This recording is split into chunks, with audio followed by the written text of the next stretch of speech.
ದಸರಾ ಉದ್ಘಾಟನೆಗೆ ಬಾನು ಮುಷ್ತಾಕ್ ಆಯ್ಕೆ. ಪ್ರತಾಪ್ ಸಿಂಹ ಸಲ್ಲಿಸಿದಂತಹ PAL ಅರ್ಜಿ ವಜಾ. ಹೈಕೋರ್ಟ್ನಲ್ಲಿ ಬಿಜೆಪಿಗೆ ಭಾರೀ ಹಿನ್ನಡೆ. ಭುವನೇಶ್ವರಿಗೆ ಅಪಮಾನ. ಬಾನು ಮುಷ್ತಾಕ್ ಕ್ಷಮೆಗೆ ಕಮಲ ಪಡೆ ಆಗ್ರಹ. ಮೈಸೂರಿನಲ್ಲಿ ಮತ್ತೊಂದು ಧರ್ಮದಂಗಲ್ಗೆ ವೇದಿಕೆ ರೆಡಿ ಆಯ್ತಾ? ದಸರಾ ಆನೆಗಳಿಗೆ ಸಿಡಿಮದ್ದು ತಾಲೀಮು. ಜಾತಿ ಗಣತಿಗೂ ಮುನ್ನವೇ ಮನೆಗಳಿಗೆ ಸ್ಟಿಕ್ಕರ್ ಅಳವಡಿಕೆ.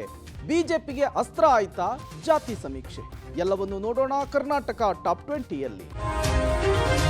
ನಾಡಹಬ್ಬ ದಸರಾ ಉದ್ಘಾಟಕರಾಗಿ ಲೇಖಕಿ ಬಾನು ಮುಷ್ತಾಕ್ ಆಯ್ಕೆ ವಿರೋಧಿಸಿ ಹೈಕೋರ್ಟ್ಗೆ ಸಲ್ಲಿಸಿದ್ದ PIL ಅರ್ಜಿಗಳನ್ನು ಹೈಕೋರ್ಟ್ ವಜಾಗೊಳಿಸಿದೆ. ಸರ್ಕಾರದ ಕ್ರಮ ಪ್ರಶ್ನಿಸಿ ಮಾಜಿ ಸಂಸದ ಪ್ರತಾಪ್ ಸಿಂಹ, ಗಿರೀಶ್ ಕುಮಾರ್ ಮತ್ತು ಗೌರವ್ ಎಂಬುವರು PIL ಸಲ್ಲಿಸಿದರು. ಈ ಅರ್ಜಿಗಳನ್ನು ಹೈಕೋರ್ಟ್ನ ಮುಖ್ಯ ನ್ಯಾಯಮೂರ್ತಿ ವಿಭು ಬಕ್ರು ಮತ್ತು ನ್ಯಾಯಮೂರ್ತಿ CM ಜೋಶಿ ನೇತೃತ್ವದ ವಿಭಾಗೀಯ ಪೀಠ ವಿಚಾರಣೆ ನಡೆಸಿತು. ಬಳಿಕ ದಸರಾ ಉದ್ಘಾಟನೆಗೆ ಬಾನು ಮುಷ್ತಾಕ್ ಆಯ್ಕೆಯಿಂದ ಯಾವುದೇ ಹಕ್ಕು ಉಲ್ಲಂಘನೆ ಆಗಿಲ್ಲ ಅಂತ ತಿಳಿಸಿದೆ. ವಿಚಾರಣೆ ವೇಳೆ ಅರ್ಜಿದಾರರ ಪರ ವಕೀಲ ಸುದರ್ಶನ್, ಬಾನು ಮುಷ್ತಾಕ್ ಕನ್ನಡ ಮತ್ತು ಹಿಂದೂಗಳ ವಿರುದ್ಧವಾಗಿ ಮಾತನಾಡಿದ್ದಾರೆ ಅಂತ ವಾದ ಮಂಡಿಸಿದ್ರು. ಸರ್ಕಾರದ ಪರ ವಾದ ಮಂಡಿಸಿದ AG ಶಶಿಕಿರಣ್ ಶೆಟ್ಟಿ, ಲೇಖಕಿಯನ್ನ ಹಿಂದೂ ವಿರೋಧಿ ಅನ್ನೋದು ಸರಿಯಲ್ಲ. ದಸರಾ ಉದ್ಘಾಟಿಸಿದ ನಿಸಾರ್ ಅಹಮದ್ ಜೊತೆಗೆ ಪ್ರತಾಪ್ ಸಿಂಹ ಇದ್ರು. ಆಗ ವಿರೋಧ ಮಾಡದೆ ಈಗ ಮುಸ್ಲಿಂ ಮಹಿಳೆ ಎಂಬ ಕಾರಣಕ್ಕೆ ವಿರೋಧಿಸ್ತಾ ಇದ್ದಾರೆ ಅಂತ ವಾದ ಮಂಡಿಸಿದ್ರು. ವಾದ ಪ್ರತಿವಾದಗಳನ್ನು ಆಲಿಸಿದ ಪೀಠ ಅರ್ಜಿಗಳನ್ನು ವಜಾಗೊಳಿಸಿದೆ. ಬಾನು ಮುಷ್ತಾಕ್ ದಸರಾ ಉದ್ಘಾಟನೆಯನ್ನು ವಿರೋಧಿಸಿ ಸಲ್ಲಿಸಿದ PIL ಅರ್ಜಿ ವಜಾಗೊಂಡಿದೆ. ಮಾಜಿ ಸಂಸದ ಪ್ರತಾಪ್ ಸಿಂಹ ವಿರುದ್ಧ CM ಸಿದ್ದರಾಮಯ್ಯ ವಾಗ್ದಾಳಿ ನಡೆಸಿದ್ದಾರೆ. ಬಾನು ಮುಷ್ತಾಕ್ರನ್ನ ಚಾಮುಂಡಿ ಬೆಟ್ಟದಲ್ಲಿ ಪೂಜೆ ಮಾಡಬಾರ್ದು ಅಂತಾರೆ. ನಾವು ಜಾತ್ಯತೀತ ವ್ಯವಸ್ಥೆಯಲ್ಲಿದ್ದೇವೆ. ಪಟ್ಟಭದ್ರ ಹಿತಾಸಕ್ತಿಗಳನ್ನು ಸಮಾಜ ಖಂಡಿಸಬೇಕು ಅಂತ ಹೇಳಿದ್ದಾರೆ. ಸಚಿವ ಮಹದೇವಪ್ಪ ಮಾತನಾಡಿ, ಪ್ರತಾಪ್ ಸಿಂಹ ಇನ್ನಾದರೂ ಬುದ್ಧಿ ಕಲೀಲಿ, ಅವರಲ್ಲಿ ತುಂಬಿರುವ ಮತೀಯ ಭಾವನೆ ಹೊರಬರಲಿ, ಭಾರತೀಯ ನಾಗರಿಕರಾಗಿ ನಡೆದುಕೊಳ್ಳಿ ಅಂತೇಳಿ ಟೀಕಿಸಿದ್ದಾರೆ. ಪ್ರತಾಪ್ ಸಿಂಹ ಮತ್ತು ಬಿಜೆಪಿ ನಾಯಕರು ಮೊದಲು ಸಂವಿಧಾನವನ್ನು ಓದ್ಕೊಳ್ಳಿ ಅಂತೇಳಿ DCM DK ಶಿವಕುಮಾರ್ ಪ್ರತಾಪ್ ಸಿಂಹ ವಿರುದ್ಧ ವಾಗ್ದಾಳಿ ನಡೆಸಿದ್ದಾರೆ.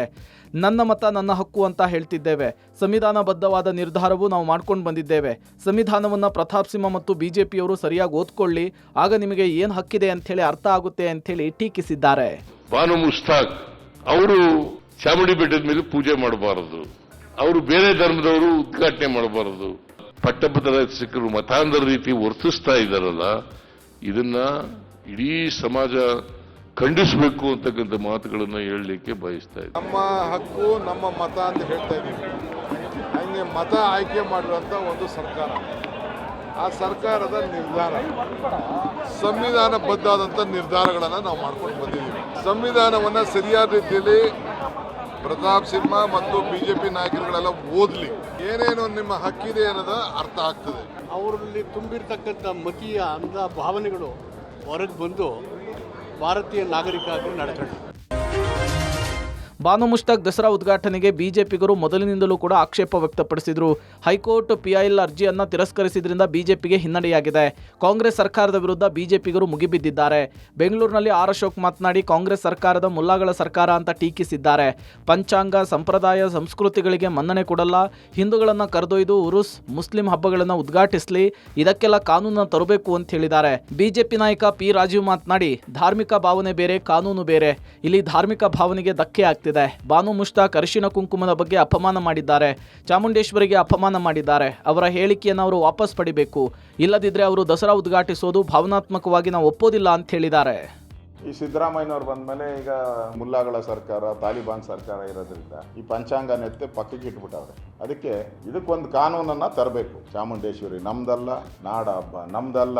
ಈ ಮನುಷ್ಯ ಪದೇ ಪದೇ ಹೇಳ್ತಾನಲ್ಲ ಚಾಮುಂಡೇಶ್ವರಿ ಬಗ್ಗೆ, ದಸರಾ ಬಗ್ಗೆ, ಹಂಗಂತ ಹೋಗ್ಬಿಟ್ಟು ಒಂದ್ಸರಿ ಯಾವುದಾದ್ರೂ ಮುಸ್ಲಿಂ ಹಬ್ಬಕ್ಕೆ ಹೋಗ್ಬಿಟ್ಟು ಇದು ಮುಸ್ಲಿಮರ ಹಬ್ಬ ಅಲ್ಲ, ಇದು ನಾಡ ಹಬ್ಬ ಅಂತ ಹೇಳ್ಬಿಡ್ಲಿ. ದಸರಾ ಉದ್ಘಾಟಕರ ವಿವಾದದ ನಂತರ ಮತ್ತೊಂದು ಧರ್ಮದಂಗಲ್ಗೆ ಮೈಸೂರು ವೇದಿಕೆಯಾಗಿದೆ. KR ಮೊಹಲ್ಲಾ ಸುನ್ನಿ ಚೌಕದಲ್ಲಿರುವಂತಹ ಸುಮಾರು 1.5 ಎಕರೆ ಖಾಲಿ ಜಾಗದಲ್ಲಿ ದರ್ಗಾ ನಿರ್ಮಾಣದ ಕಾರ್ಯ ವಿವಾದಕ್ಕೀಡಾಗಿದೆ. ಈ ಬಗ್ಗೆ ಪಾಲಿಕೆ ಅನುಮತಿ ಕೋರಿ ಅರ್ಜಿ ಬಂದಿದ್ದು, ಪಾಲಿಕೆ ಜಾಹೀರಾತಿನ ಮೂಲಕ ಪ್ರಕಟಣೆ ಹೊರಡಿಸಿದೆ. ಪಾಲಿಕೆ ಪ್ರಕಟಣೆಗೆ ಹಲವರು ಆಕ್ಷೇಪಿಸಿದ್ದಾರೆ. ದರ್ಗಾ ನಿರ್ಮಾಣದ ಸ್ಥಳ ಉದ್ಯಾನವನಕ್ಕೆ ಮೀಸಲಿಟ್ಟ ಜಾಗ, ಹೀಗಾಗಿ ಕಟ್ಟಡ ನಿರ್ಮಾಣಕ್ಕೆ ಅವಕಾಶ ಕೊಡಬಾರದು ಅಂತ ಆಕ್ಷೇಪಿಸಿದ್ದಾರೆ. ಈ ಬೆನ್ನಲ್ಲೇ ಬಿಜೆಪಿ ಶಾಸಕ ಶ್ರೀವತ್ಸ ಭೇಟಿ ಕೊಟ್ಟು ಪರಿಶೀಲನೆ ನಡೆಸಿದ್ದಾರೆ. ಸ್ಥಳೀಯರು ಹಾಗೂ ಅಧಿಕಾರಿಗಳಿಂದ ಮಾಹಿತಿ ಪಡೆದಿದ್ದಾರೆ.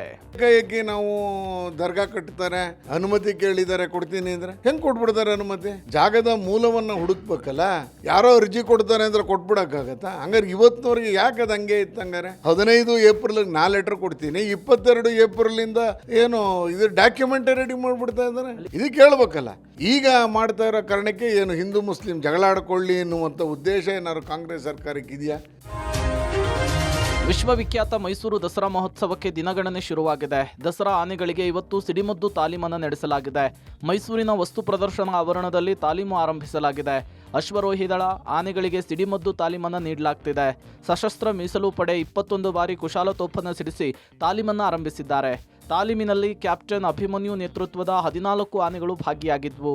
ಅಭಿಮನ್ಯು, ಭೀಮಾ, ಮಹೇಂದ್ರ, ಧನಂಜಯ, ಕಂಜಲ್ ಜೊತೆಗೆ ಏಕಲವ್ಯ, ಗೋಪಿ ಸೇರಿದಂತೆ 14 ಆನೆಗಳು ತಾಲೀಮಿನಲ್ಲಿ ಭಾಗಿಯಾಗಿದ್ವು. ಜೊತೆಗೆ ಅಶ್ವರೋಹಿ ದಳದ 30 ಕುದುರೆಗಳು ಭಾಗಿಯಾಗಿದ್ವು. ನಗರದ ಪೊಲೀಸ್ ಆಯುಕ್ತೆ ಸೀಮಾ ಲಾಟ್ಕರ್ ಸಮ್ಮುಖದಲ್ಲಿ ಸಿಡಿಮದ್ದು ತಾಲೀಮು ನಡೆಸಲಾಗಿದೆ. ಸಿಡಿಮದ್ದು ಶಬ್ದಕ್ಕೆ ಶ್ರೀಕಂಠ, ಹೇಮಾವತಿ ಆನೆಗಳು ಸ್ವಲ್ಪ ವಿಚಲಿತಗೊಂಡಿದ್ವು. ಸಿಡಿಮದ್ದು ತಾಲೀಮನ್ನು ನಾವು ಮಾಡಿಸಿದ್ದೀವಿ. ಎಲ್ಲ 14 ಆನೆಗಳು ಮತ್ತು ಪೊಲೀಸ್ ಇಲಾಖೆಯಿಂದ ಅಶ್ವದಳ ಎಲ್ಲ ಪಾಲ್ಗೊಂಡಿದ್ದು. 3 ರೌಂಡಲ್ಲಿ ಕೂಡ ಯಾವುದೇ ಆನೆಗಳು ಗಾಬರಿಗೊಳ್ಳಲಿಲ್ಲ. ಎಲ್ಲ ಆನೆಗಳು ಕೂಡ ಚೆನ್ನಾಗಿ ರೆಸ್ಪಾನ್ಸ್ ಮಾಡಿದವು. ಮೊದಲೇ ಹಂತದಲ್ಲಿ ಎಲ್ಲ ಕೂಡ ಯಶಸ್ವಿಯಾಗಿ ನಡೆದಿದೆ. ಯಾವುದೋ ಗಜದಳ ಅಲ್ಲಿ ಅಥವಾ ಅಶ್ವದಳ ಅಲ್ಲಿ ಎರಡೂ ಕೂಡ ಯಾವುದೇ ಹೆದರಿಕೊಂಡಿಲ್ಲ. ಮೊದಲೇ ಹಂತದ ಗನ್ ಶಾಟ್ ರಿಹರ್ಸಲ್ ಅಂತ ಏನು ಹೇಳ್ತೀವಿ, ಅದು 3 ಸಲ ಮಾಡಲಾಗುತ್ತೆ. ಇವತ್ತಿನ ದಿನ ಫಸ್ಟ್ ಟೈಮ್ ಅರಣ್ಯ ಇಲಾಖೆ ಮತ್ತೆ ಪೊಲೀಸ್ ಇಲಾಖೆಯವರು ಸೇರಿ ಮಾಡಿದ್ವಿ. ಕುದುರೆಗಳು ಮತ್ತೆ ಆನೆಗಳಿಗೆ ಈ ಗನ್ ಶಾಟ್ ಪುಷ್ಪಾರ್ಚನೆ ಟೈಮಲ್ಲಿ ಮತ್ತೆ ಟಾರ್ಚ್ ಲೈಟ್ ಪರೇಡ್ ಅಲ್ಲೂ ಸಹ 21 ಗನ್ ಶಾಟ್ ಕೊಡಲಾಗುತ್ತೆ, ಸಲ್ಯೂಟ್ ಕೊಡಲಾಗುತ್ತೆ. ಆ ಟೈಮಲ್ಲಿ ಅದು ಹೆದರ್ಕೋಬಾರ್ದು ಮತ್ತೆ ಆ ಕಡೆ ಈ ಕಡೆ ಎಲ್ಲ ಓಡಾಡಬಾರ್ದು ಅನ್ನೋ ಒಂದು ಮೇನ್ ಉದ್ದೇಶದಿಂದ ಇವತ್ತು ನಾವು ಅವ್ರಿಗೆ ರಿಹರ್ಸಲ್ನ ಇವತ್ತಿಲ್ಲ ಹಮ್ಮಿಕೊಂಡಿದ್ವಿ. ರಾಜ್ಯದಲ್ಲಿ ಜಾತಿ ಗಣತಿಯನ್ನು ವೈಜ್ಞಾನಿಕವಾಗಿ ಮಾಡಿಲ್ಲ ಅಂತ ಸರ್ಕಾರ ಮತ್ತೆ ಜಾತಿ ಗಣತಿ ಮಾಡೋಕೆ ಮುಂದಾಗಿದೆ. ಇದೇ ಸೆಪ್ಟೆಂಬರ್ 22ರಿಂದ ಆಗಸ್ಟ್ 7ರವರೆಗೂ ಸಾಮಾಜಿಕ ಮತ್ತು ಶೈಕ್ಷಣಿಕ ಜಾತಿ ಗಣತಿ ಸಮೀಕ್ಷೆ ಆರಂಭಿಸೋಕೆ ಸರ್ಕಾರ ತಯಾರಿಯನ್ನು ನಡೆಸಿದೆ. ಈ ಮುಂಚೆ ಮಾಡಿದ್ದ ಜಾತಿ ಗಣತಿ ಕಾಟಾಚಾರಕ್ಕೆ ಆಗಿದೆ ಅಂತ ಸಾರ್ವಜನಿಕ ವಲಯದಲ್ಲಿ ಕೇಳಿಬಂದ ಹಿನ್ನೆಲೆಯಲ್ಲಿ ಮತ್ತೆ ಜಾತಿ ಗಣತಿ ಮಾಡೋದಕ್ಕೆ ಸರ್ಕಾರ ಮುಂದಾಗಿದೆ.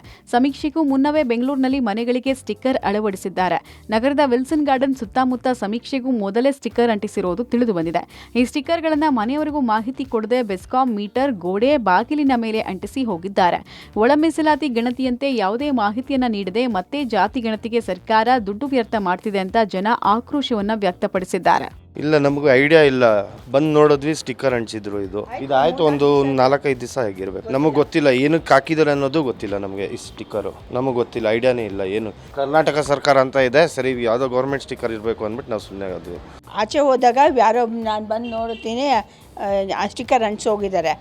ಅಲ್ಲಿ ನೋಡಿದ್ರೆ ಗೋಡೆ ಮೇಲೆ ಅಂಟಿಸ್ಕೋಗಿದ್ದಾರೆ. ನನಗೆ ಮತ್ತೆ ಕರ್ನಾಟಕದಲ್ಲಿ ಜಾತಿ ಗಣತಿ ವಿವಾದದ ಸುಳಿಯಲ್ಲಿ ಸಿಕ್ಕಾಕೊಳ್ಳಲಾಗಿದೆ. 52 ಜಾತಿಗಳ ಕಾಲಂಗೆ ಮತಾಂತರ ಟ್ಯಾಗ್ ಕೋಡ್ ಬೇಕಿತ್ತಾ ಅನ್ನೋ ಚರ್ಚೆ ಜೋರಾಗಿದೆ. ಹೈಕಮಾಂಡ್ ಸೂಚನೆ ಮೇರೆಗೆ ಹಳೆ ಜಾತಿ ಗಣತಿಗೆ ಬ್ರೇಕ್ ಹಾಕಲಾಗಿದೆ. ಸೆಪ್ಟೆಂಬರ್ 22ರಿಂದ ಹೊಸ ಜಾತಿ ಗಣತಿ ಆರಂಭ ಆಗಲಿದೆ. 52 ಜಾತಿಗಳಿಗೆ ಮತಾಂತರ ಒಳಗೊಂಡ ಪ್ರತ್ಯೇಕ ಜಾತಿ ಕೋಡ್ಗೆ ಆಕ್ಷೇಪ ವ್ಯಕ್ತ ಆಗಿದೆ. ಲಿಂಗಾಯತ ಕ್ರಿಶ್ಚಿಯನ್, ಒಕ್ಕಲಿಗ ಕ್ರಿಶ್ಚಿಯನ್, ಕುರುಬ ಕ್ರಿಶ್ಚಿಯನ್ ಹೀಗೆ 52 ಜಾತಿಗಳ ಜನರು ಮತಾಂತರ ಹೊಂದಿದ್ರೆ ಕ್ರಿಶ್ಚಿಯನ್ ಜಾತಿ ಕೋಡ್ ನೀಡಲಾಗಿದೆ. ಈ ಮೊದಲು ಜಾತಿ ಗಣತಿಯಲ್ಲಿ ಕ್ರಿಶ್ಚಿಯನ್, ಮತಾಂತರ ಕ್ರಿಶ್ಚಿಯನ್ ಅಂತ ನಮೂದಿಸಲಾಗ್ತಾ ಇತ್ತು. ಹೀಗಾಗಿ ಹೊಸ ಕೋಡ್ಗೆ ವ್ಯಾಪಕ ವಿರೋಧ ಉಂಟಾಗಿದೆ. ರಾಯಚೂರಿನ ಕಾಗಿನೆಲೆ ಕನಕಗುರು ಪೀಠದ ಪೀಠಾಧಿಪತಿ ಸಿದ್ದರಾಮಾನಂದ ಶ್ರೀಗಳು ಮಾತನಾಡಿ, ಅನ್ಯ ಧರ್ಮದ ಹೆಸರಿನೊಂದಿಗೆ ಹಲವು ಜಾತಿ ಹೆಸರು ಸೇರಿರುವುದರಿಂದ ಸಮಾಜದಲ್ಲಿ ಗೊಂದಲ ಉಂಟಾಗ್ತದೆ, ಮತಾಂತರಕ್ಕೆ ಪ್ರೇರಣೆ ನೀಡುವಂತಹ ಕೆಲಸ ಅಂದಿದ್ದಾರೆ. ಕನ್ವರ್ಷನ್ ಆಗೋದು ಬೇಡ ಅಂತ ಹೇಳಿದ್ರು. ಹಿಂದೂ ಸಮಾಜದಲ್ಲಿ ಎಲ್ಲರೂ ಸಮಾನತೆ ಇದ್ದಿದ್ರೆ ಯಾಕೆ ಕನ್ವರ್ಷನ್ ಆಗ್ತಾರೆ? ಮುಸಲ್ಮಾನ್ ಧರ್ಮದಲ್ಲರೂ ಇರ್ಲಿ, ಕ್ರಿಶ್ಚಿಯನ್ ಧರ್ಮದಲ್ಲರೂ ಇರ್ಲಿ, ಕನ್ವರ್ಷನ್ ಆಗಿರ್ತಾರೆ. ಕರ್ನಾಟಕದಲ್ಲಿ ಒಂದು ಹೊಸದು ಪ್ರಾರಂಭ ಮಾಡಿದ್ದಾರೆ, ಕನ್ವರ್ಟೆಡ್ ಕ್ರಿಶ್ಚಿಯನ್ ಅಂತ. ಅದೊಂದು ಧರ್ಮದ ರೀತಿಯಲ್ಲಿ ಒಂದು ಕಾಲಂ ಕ್ರಿಯೇಟ್ ಮಾಡಿದ್ದಾರೆ. ಇದು ಸಂವಿಧಾನ ಬಾಹಿರ, ಕಾನೂನು ಬಾಹಿರ. ಯಾವ ಕಾನೂನಲ್ಲಿ ಅವಕಾಶ ಇದೆ ಹೇಳಿ?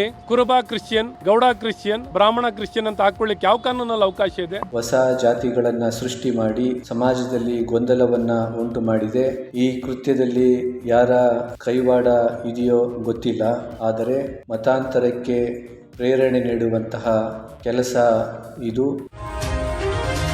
ಕುರುಬ ಸಮುದಾಯವನ್ನ ಎಸ್ಟಿಗೆ ಸೇರಿಸಬೇಕೆಂಬ ಹಲವು ವರ್ಷಗಳ ಬೇಡಿಕೆ ಶೀಘ್ರದಲ್ಲೇ ನೆರವೇರುವ ಸಾಧ್ಯತೆ ಇದೆ. ಸಿಎಂ ಸೂಚನೆ ಮೇರೆಗೆ ನಾಳೆ ವಿವಿಧ ಇಲಾಖೆಗಳ ಅಧಿಕಾರಿಗಳ ಜೊತೆಗೆ ಪರಿಶಿಷ್ಟ ಪಂಗಡಗಳ ಕಲ್ಯಾಣ ಇಲಾಖೆ ಸಭೆ ಕರೆದಿದೆ. ಸಭೆಗೆ ಅಗತ್ಯ ದಾಖಲೆಗಳನ್ನ ತರುವಂತೆ 4 ಇಲಾಖೆಗಳಿಗೆ ಸೂಚನೆ ಕೊಡಲಾಗಿದೆ. ಸೂಚನಾ ಪತ್ರದಲ್ಲಿ 2 ವಿಚಾರಗಳ ಬಗ್ಗೆ ಚರ್ಚೆ ನಡೆಯಲಿದೆ. ಮೊದಲಿಗೆ ಕುರುಬ ಸಮುದಾಯವನ್ನ ಎಸ್ಟಿಗೆ ಸೇರ್ಪಡೆಗೊಳಿಸುವ ವಿಚಾರ, ಜೊತೆಗೆ 3 ಜಿಲ್ಲೆಗಳಲ್ಲಿ ಕುರುಬ ಸಮುದಾಯದ ಬೆಳವಣಿಗೆಗಳ ಬಗ್ಗೆ ಉಲ್ಲೇಖ ಮಾಡಲಾಗಿದೆ. ಈ ಮೂಲಕ ಮತ್ತೊಂದು ರಾಜಕೀಯ ಗುದ್ದಾಟಕ್ಕೆ ವೇದಿಕೆ ಸಿದ್ಧ ಮಾಡಿದ್ರ ಸಿಎಂ ಅನ್ನೋ ಪ್ರಶ್ನೆ ಕೂಡ ಹುಟ್ಟುಕೊಂಡಿದೆ. ತಮಿಳುನಾಡು, ಆಂಧ್ರಪ್ರದೇಶ ಕುರುಬರನ್ನ ಎಸ್ಟಿ ವರ್ಗಕ್ಕೆ ಸೇರಿಸಲಾಗಿದೆ. ಸದ್ಯ ಕಾಡು ಕುರುಬರು ಮತ್ತು ಜೇನು ಕುರುಬರು ಮಾತ್ರ ಎಸ್ಟಿ ವರ್ಗದಲ್ಲಿದ್ದಾರೆ. ಉಳಿದ ಕುರುಬ ಸಮುದಾಯದ ಒಳ ಪಂಗಡಗಳನ್ನ ಎಸ್ಟಿಗೆ ಸೇರಿಸಬೇಕು ಅಂತ ಭಾರಿ ಒತ್ತಾಯ ಕೇಳಿ ಬರ್ತಾನೆ ಇದೆ. ವಕ್ಫ್ ಕಾಯ್ದೆಯ ಕೆಲವೊಂದು ನಿಬಂಧನೆಗಳಿಗೆ ಸುಪ್ರೀಂ ಕೋರ್ಟ್ ಇವತ್ತು ತಡೆ ಕೊಟ್ಟಿದೆ. ಕೆಲ ಅಂಶಗಳ ಬದಲಾವಣೆಗೆ ಸೂಚಿಸಿರುವ ಕೋರ್ಟ್ ಸಂಪೂರ್ಣವಾಗಿ ಕಾಯ್ದೆಗೆ ತಡೆ ನೀಡೋದಕ್ಕೆ ನಿರಾಕರಿಸಿದೆ. ತಿದ್ದುಪಡಿ ಕಾಯ್ದೆಗೆ ತಡೆಯಾಜ್ಞೆ ನೀಡಬೇಕು ಅಂತ ಮನವಿ ಸಲ್ಲಿಸಲಾಗಿತ್ತು. ಆ ಎಲ್ಲ ಅರ್ಜಿಗಳ ವಿಚಾರಣೆ ನಡೆಸಿದ ಸುಪ್ರೀಂ ಕೋರ್ಟ್ ಸಂಪೂರ್ಣ ಕಾಯ್ದೆಗೆ ತಡೆ ಕೊಡೋದಕ್ಕೆ ನಿರಾಕರಿಸಿದೆ. ಆದರೆ ಕಾನೂನಿನ ಕೆಲ ನಿಬಂಧನೆಗಳಿಗೆ ಸುಪ್ರೀಂ ಕೋರ್ಟ್ ತಡೆ ನೀಡಿ ಮಧ್ಯಂತರ ಆದೇಶವನ್ನು ಹೊರಡಿಸಿದೆ. ಯಾವುದೇ ಒಬ್ಬ ವ್ಯಕ್ತಿ ವಕ್ಫ್ ಮಂಡಳಿಯ ಸದಸ್ಯರಾಗೋಕೆ ಅಥವಾ ವಕ್ಫ್ ಮಂಡಳಿಗಳಿಗೆ ಭೂಮಿ ದಾನ ಮಾಡೋಕೆ ಕನಿಷ್ಠ 5 ವರ್ಷ ಇಸ್ಲಾಂ ಧರ್ಮ ಅನುಸರಿಸಬೇಕೆಂಬ ಷರತ್ತು ವಿಧಿಸಲಾಗಿತ್ತು. ಇದಕ್ಕೆ ಸುಪ್ರೀಂ ಕೋರ್ಟ್ ತಡೆ ಕೊಟ್ಟಿದೆ. ಈ ಅಂಶದ ಬಗ್ಗೆ ರಾಜ್ಯ ಸರ್ಕಾರಗಳು ಹೊಸ ನಿಯಮಗಳನ್ನು ರೂಪಿಸುವ ತನಕ ತಡೆ ನೀಡಬೇಕು ಅಂತ ನ್ಯಾಯಪೀಠ ಸ್ಪಷ್ಟಪಡಿಸಿದೆ. ಇನ್ನು ಪರಿಷತ್ ವಿಪಕ್ಷ ನಾಯಕ ಚಲವಾದಿ ನಾರಾಯಣಸ್ವಾಮಿ ಮಾತನಾಡಿ ವಕ್ಫ್ ಭೂಮಿ ಉಳಿಸುವ ಕೇಂದ್ರದ ನಡೆಗೆ ಸುಪ್ರೀಂ ಕೋರ್ಟ್ನಲ್ಲಿ ಜಯ ಸಿಕ್ಕಿದೆ ಅಂತ ಅಂದಿದ್ದಾರೆ. ವಕ್ಫ್ ಆಸ್ತಿಗಳನ್ನು ಉಳಿಸುವ ಕಾರ್ಯವನ್ನ ಕೇಂದ್ರ ಸರ್ಕಾರ ಮಾಡಿತ್ತು, ಅದಕ್ಕೆ ಜಯ ಸಿಕ್ಕಿದೆ ಅಂತಕ್ಕಂಥ ಮಾತನ್ನು ಕೂಡ ನಾನು ಹೇಳಲಿಕ್ಕೆ ಬಯಸ್ತೇನೆ.